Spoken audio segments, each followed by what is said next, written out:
My mom called me in the middle of a firefight to tell me she sold my classic car and gave the money to my struggling brother. The insurgents were shooting at our convoy from 3 different positions. The explosion hit our convoy from the left. Insurgent fire came from 3 positions, pinning us down on the exposed road. I ducked behind the Humvee door, rifle ready as Cole shouted coordinates into his radio. Enemy position at 2 o'clock. Approximately 200 meters. Cole's voice was steady despite the chaos.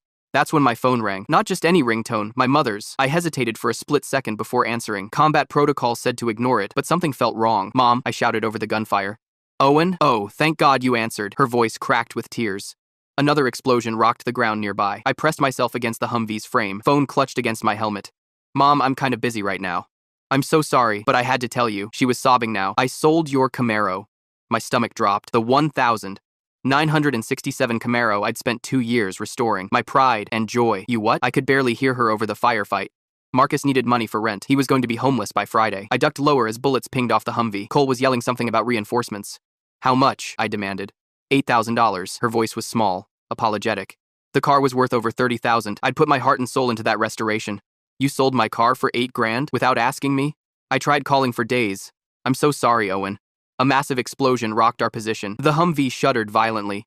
I have to go. I hung up as Cole grabbed my vest, yanking me behind the damaged vehicle. Focus up. We've got incoming. Cole's face was inches from mine. I pushed thoughts of the Camaro from my mind. Survival first. Family drama later. 3 months passed before I returned to American soil. The base felt surreal after so long in the combat zone. I called Talia the moment I cleared processing. Her voice made everything feel more real. I'm back, I said simply. Thank God. I could hear her relief. I'll pick you up in 30 minutes. She was waiting outside the gate in her blue Honda. I tossed my duffel in the back and slid into the passenger seat. Talia studied my face. You look distracted. It's not the deployment. I stared out the window at the familiar landscape. My mom sold my Camaro while I was gone. You're 67? The one you restored? Her eyes widened. Why would she do that? Apparently Marcus needed rent money. I clenched my jaw. She sold it for $8 grand when it's worth at least 30. Talia frowned. That doesn't sound right. Marcus has that downtown apartment, doesn't he? Exactly. I nodded grimly. And now, my car is gone. What are you going to do? She turned onto the highway. First, I'm going to see Marcus. I checked the time on my phone. Right now, actually. Can you drop me at his place? Talia squeezed my hand. Of course, but maybe get some rest first? You just got back. This can't wait. I'd been stewing for 3 months. I need to know what happened to my car. 20 minutes later, we pulled up to Marcus's building. It was one of those luxury downtown lofts with a doorman and valet parking. Want me to come with you? Talia asked. No. This is between me and my brother. I leaned over and kissed her. I'll call you later.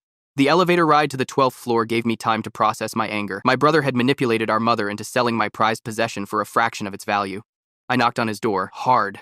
Marcus opened it, surprise washing over his face. Owen, when did you get back? Today. I pushed past him into the apartment. The place looked different. New leather furniture, expensive art on the walls, a massive TV that hadn't been there before. Nice upgrades. I gestured around the room. For someone who was about to be homeless. Marcus paled. What are you talking about? Mom sold my Camaro to save you from eviction. I stepped closer. Ring any bells? Oh, that. He ran a hand through his hair. It was just a temporary cash flow issue. $8,000 worth of issue. I noticed a set of keys on the counter. And is that a Harley key fob? Marcus shifted uncomfortably. Look, I can explain everything. I'm counting on it. I sat on his new leather couch. Start with why Mom thought you needed my car money to avoid homelessness. His explanation was vague, full of business jargon and excuses. Nothing added up. I left an hour later with more questions than answers. Something wasn't right, and I was going to find out what. That night, I called my mother. She seemed nervous when I mentioned the money. Did Marcus pay you back yet? I asked. He's working on it. She changed the subject quickly. How was your flight home? I pressed her about the dealer she sold the car to. She gave me a name, Tessa, at Riverside Auto. The next morning, I visited Riverside Auto. Tessa, the manager, had no record of buying a classic Camaro. We haven't dealt with classic cars in over a year, she explained, checking her computer again. On the drive back to Talia's apartment, I pieced things together. My mother lied. My brother suddenly had expensive new things. My car was gone. Something was very wrong, and I was going to get to the bottom of it. I found myself standing outside Marcus's luxury loft, staring at a brand new Harley-Davidson parked in his reserved spot. The shiny chrome gleamed in the afternoon sun. This didn't look like the vehicle of someone who couldn't make rent. I pressed the buzzer and waited. Marcus opened the door with a surprised expression. Owen, I wasn't expecting you again so soon. He stepped aside reluctantly. I walked straight to his living room, taking in the expensive upgrades. The leather sectional alone probably cost more than what Mom got for my Camaro. Nice place for someone who was about to be homeless. I gestured at the 75-inch TV mounted on the wall. That's new. Marcus shifted uncomfortably. Like I said, it was just temporary. So temporary you needed $8 grand? I picked up a high-end whiskey bottle from his bar cart. This costs $200. Business has been good lately. He took the bottle from my hand and set it down. What business exactly? I'd never gotten a straight answer about what Marcus actually did for work. He mumbled something about consulting and investments. Nothing concrete, just vague business jargon. Mom said you were going to be evicted by Friday. I stepped closer. But your doorman told me you've lived here for 3 years without issues. Marcus's face paled. Mom exaggerates sometimes. You know how she gets. No, I don't think I do. I pointed to the Harley keys on the counter. When did you get the bike? Last month. Got a good deal. He avoided my eyes. With what money? I pressed. The same money you supposedly needed for rent? Marcus ran his hand through his hair. Look, there was a misunderstanding with Mom. I needed a short-term loan for an investment opportunity. So you weren't about to be homeless? I already knew the answer. He sighed. Not exactly. No. I left his apartment more confused and angry than before. The story wasn't adding up. That evening, I called my mother. She answered on the third ring. Owen, honey, how are you settling in? Her voice sounded strained. I visited Marcus today. I kept my tone neutral. He has a new Harley. Silence stretched over the line. Mom, what happened to the money from my car? I asked directly. I gave it to Marcus. Like I told you, she spoke quickly. Did you talk to him about paying you back? He wasn't about to be homeless, was he? More silence. Mom, I pressed. He said he needed it urgently. Her voice dropped. I was trying to help. Where did you sell the Camaro? I changed tactics. That dealership on Riverside. She paused. Tessa handled it. That's interesting because I spoke with Tessa today. She has no record of buying a classic Camaro in the last year. I heard my mother's sharp intake of breath. Maybe it was another dealer. It's been a stressful time. Mom, what's really going on? I asked. I need to go, Owen. We'll talk soon. She hung up abruptly. Something was definitely wrong. I called Talia and filled her in. That's really suspicious. Her voice was concerned. What are you going to do? I need to figure out what Marcus is doing with all this money. I stared at my laptop screen. Can you come over? Talia arrived 30 minutes later. We sat side by side on her couch, scrolling through Marcus's social media accounts. Look at this. She pointed to a photo from 2 weeks ago. Dinner at the Reserve. That place costs at least $200 per person. I scrolled further. And here's a weekend trip to Miami. I clicked on another photo. Mom never mentioned him taking her on vacation. Owen, look at the dates. Talia pulled up his Instagram timeline. All these expensive purchases started about 8 months ago. We spent hours documenting Marcus's spending patterns, the new furniture, the Harley, expensive restaurants, designer clothes. None of it matched the story of someone who needed emergency rent money. The next morning, I decided to check my mother's bank records. She'd given me access years ago when I deployed, in case anything happened to her. This is weird. I showed Talia the screen. She's making regular cash withdrawals, $300 every Thursday at 2 p.m. from the ATM near Marcus's neighborhood. How long has this been happening? Talia leaned closer. At least 8 months. I scrolled through the statements, right around when Marcus's spending spree started. You think he's taking money from her regularly? Talia asked. I think something much worse is happening. I closed the laptop. I need to follow him, see what he's really up to. Talia squeezed my hand. I'll help. My camera has a telephoto lens we can use. We spent the next day staking out Marcus's apartment. Around noon, he emerged wearing a suit that looked far more expensive than anything he used to own. That's not consulting attire. Talia snapped photos as we followed at a distance. Marcus walked 6 blocks to a glass office building downtown. He entered with purpose, like someone who belonged there. Let's wait, I said, parking across the street. 20 minutes later, Marcus exited with 2 men in suits. They spoke briefly before parting ways. Did you get photos? I asked Talia. Yes, she showed me the screen. Who do you think they are? I don't know. I started the car, but I'm going to find out. After Marcus left, I entered the building and checked the directory. One name caught my eye. Rapid Recovery Services. What is that? Talia asked. Debt collection. I frowned. Let's go back to your place. I need to make some calls. The pieces were starting to fit together, forming a picture I didn't like at all. My car wasn't just sold. It was stolen, and my brother was the thief. I parked across from Marcus's building at dawn. Talia sat beside me, camera ready with the telephoto lens. We'd been waiting for nearly an hour when Marcus finally emerged. There he is. I nodded toward my brother's unmistakable figure. He wore an expensive suit and carried a leather briefcase, not the attire of someone who needed emergency rent money. Marcus walked 6 blocks to the glass office building we'd seen yesterday. 2 men met him at the entrance. One was tall with a shaved head. The other was shorter with a neat beard. That's them. Talia snapped several photos. The directory listed them as Elijah and Desmond. They spoke briefly before entering the building together. I checked my watch. Let's wait and see what happens. I drummed my fingers on the steering wheel. 40 minutes later, they emerged. Marcus handed over his briefcase. The men gave him a small package in return. Got it. Talia's camera clicked rapidly. I watched as my brother smiled, tucked the package into his jacket, and shook hands with both men. They parted ways like business associates after a successful transaction. I need to know what's in that building. I started the car once Marcus was out of sight. The lobby directory confirmed what we'd suspected. Rapid Recovery Services occupied the entire 4th floor. Debt collection. I frowned at the listing. Why is my brother meeting with debt collectors? Back at Talia's apartment, I researched Rapid Recovery Services. Their website described them as specialists in financial recovery and debt resolution. Look at this. Talia pointed to a news article on her laptop. They've been investigated twice for intimidation tactics. I sat back, processing the information. So my brother is either working with them or using them. What's your next move? Talia asked. I need to talk to Mom again. I grabbed my keys, this time with evidence. I drove to my mother's house with the photos and bank statements. She looked surprised to see me on her doorstep. Owen, I wasn't expecting you. She hugged me nervously. We need to talk. I followed her inside. About Marcus and the money. Her living room was exactly as I remembered. Nothing new or expensive, just the same comfortable furniture she'd had for years. Would you like some coffee? She tried to delay the inevitable. No thanks. I spread the bank statements on her coffee table. I know about the withdrawals. Her face paled. What withdrawals? $300. Every Thursday. For the past 8 months, I pointed to the highlighted transactions, always from the ATM near Marcus's apartment. She sat down heavily. Her hands trembled. What's going on, Mom? I kept my voice gentle. Why are you giving Marcus money every week? She stared at the statements for a long moment, then her shoulders slumped in defeat. He knows. Her voice was barely audible. About your father. What about Dad? I frowned. He died in a car accident when I was 7. She looked up, tears filling her eyes. No, Owen, he didn't. The world seemed to stop. What? Your father isn't dead. She wiped her eyes with shaking hands. He's in prison. The revelation hit me like a physical blow. Prison? For what? Armed robbery. She couldn't meet my eyes. He robbed a bank. Someone was hurt. He got 20 years. I struggled to process this information. My entire childhood had been built on a lie. Marcus found out. She continued. He threatened to tell everyone. The family, your military friends, everyone. He's blackmailing you. The pieces clicked into place. She nodded miserably. I couldn't let him destroy our family's reputation, your career. And my Camaro? I asked, already knowing the answer. Marcus arranged the sale. She confirmed my suspicions. He said he found a private buyer. I showed her the photos of Marcus with the men from Rapid Recovery Services. Do you know these people? Know her. She shook her head. I've never seen them before. I left my mother's house with my mind reeling. My father was alive. My brother was a blackmailer. My car was gone. The next day, I tracked down the private collector who bought my Camaro. His name was Reggie Thornton, and he lived in an upscale neighborhood across town. Nice place, Talia commented as we pulled up to his house. Reggie answered the door himself. He was older, maybe 60, with silver hair and glasses. Mr. Thornton, I extended my hand. I'm Owen. I believe you bought my 1967 Camaro. Recognition flashed across his face. The blue one with the custom exhaust? Beautiful machine. Yes, that's the one. I nodded. Mind if I ask how much you paid for it? $35,000. He didn't hesitate. Worth every penny. The restoration work was immaculate. My stomach dropped. And who did you buy it from? Young fellow named Marcus. Reggie frowned. Said he was handling the sale for his mother. I thanked him and left. Fury building with every step. Marcus had pocketed $27,000 of my money. What now? Talia asked as we drove away.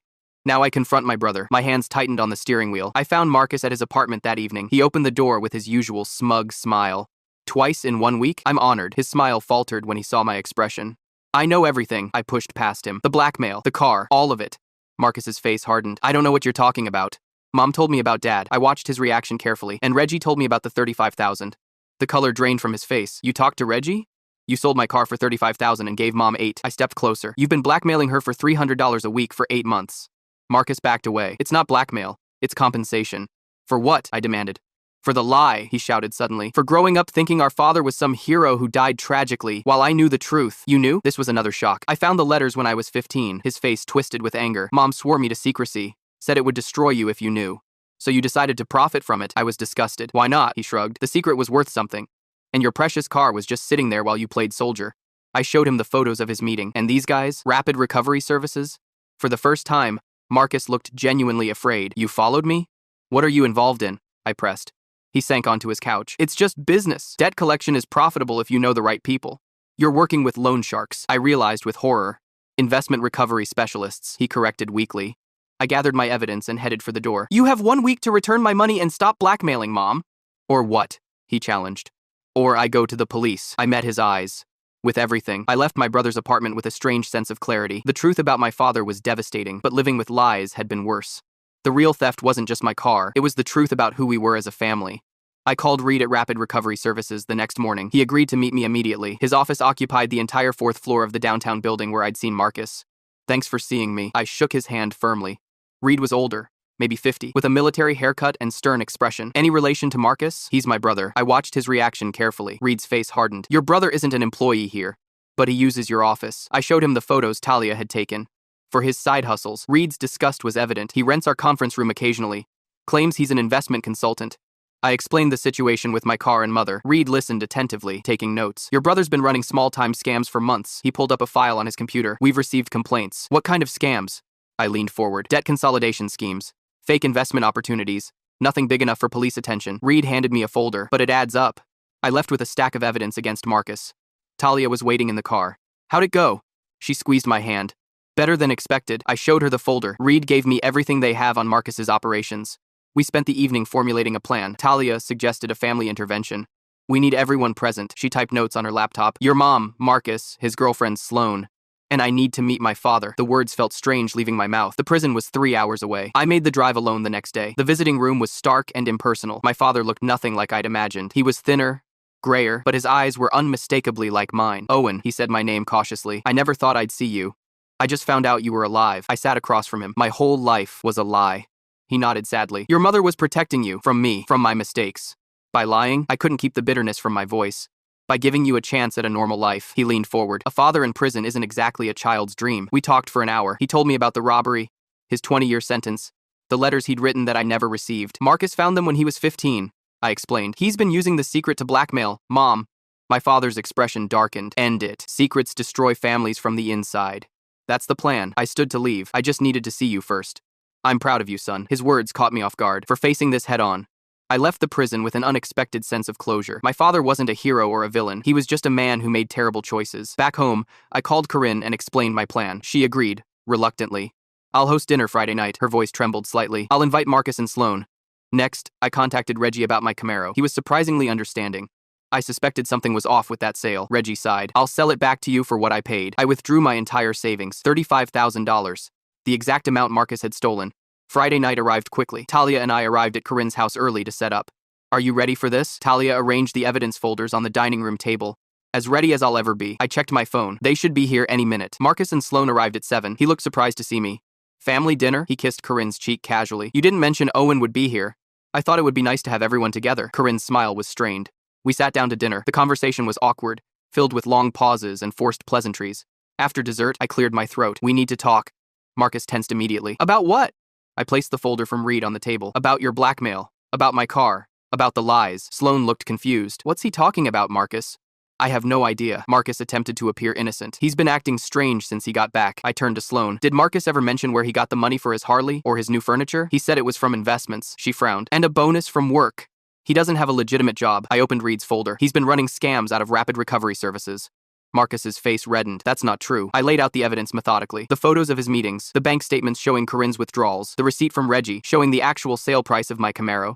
You sold my car for $35,000 and gave Mom $8. I kept my voice steady. You've been blackmailing her with information about Dad for 8 months. Sloan stared at Marcus in horror. Is this true? Marcus's composure cracked. It's not that simple. It is that simple. Corinne spoke up firmly. You stole from your brother. You threatened me. You lied to everyone. I deserved compensation. Marcus slammed his hand on the table. I lived with that secret for years while Owen got to believe Dad was some kind of hero. And that justified theft? I pushed the final document toward him. I've spoken with Dad. I've seen Reed. I have everything I need to press charges. The color drained from Marcus's face. You wouldn't. I would. I met his gaze. Unless you make this right. How? His voice was suddenly small. Return the money. All of it. I laid out my terms. Stop blackmailing Mom. Come clean to Sloan about everything. Sloan was already gathering her purse. Don't bother on my account. We're done. She left without looking back. Marcus watched her go with a defeated expression. I've already recovered the Camaro, I continued. Reggie was kind enough to sell it back to me. With what money? Marcus asked. My savings. I let that sink in. Every dollar I had. Corinne reached across the table and took Marcus's hand. This needs to end. No more secrets, no more lies. Marcus broke down then. The facade crumbled completely as he admitted everything. The blackmail, the theft, the scams. I was jealous. He wiped his eyes. You were the hero, the good son. I was just there. We all made mistakes. Corinne looked between us. Me most of all. I should have told the truth years ago. The next morning, Marcus transferred $27,000 to my account. The difference between what he'd sold my car for and what he'd given Corinne. It's a start, I told him when he called. The rest will take time. A week later, I drove my Camaro to Talia's apartment. The familiar rumble of the engine felt like coming home. How does it feel? She slid into the passenger seat. Right, I ran my hand over the dashboard, like something important has been restored. We drove along the coast as the sun set. The truth about my family was painful, but living with lies had been worse. Do you think you'll ever forgive Marcus? Talia asked. Eventually, I watched the road ahead. But trust takes longer to rebuild than a car. Marcus faced consequences beyond our family. Reed pressed charges for misusing their facilities. Several of his victims came forward. My father remained in prison, but I visited monthly now. We were building a relationship based on truth, not idealized memories. Corinne seemed lighter, despite everything. The burden of secrecy had been heavier than she'd realized. As for me, I learned that the most valuable restoration wasn't the Camaro. It was our family, damaged but finally honest with each other. Some things, once broken, can be rebuilt stronger than before, but only if you're willing to get your hands dirty and face the truth about what's really under the hood.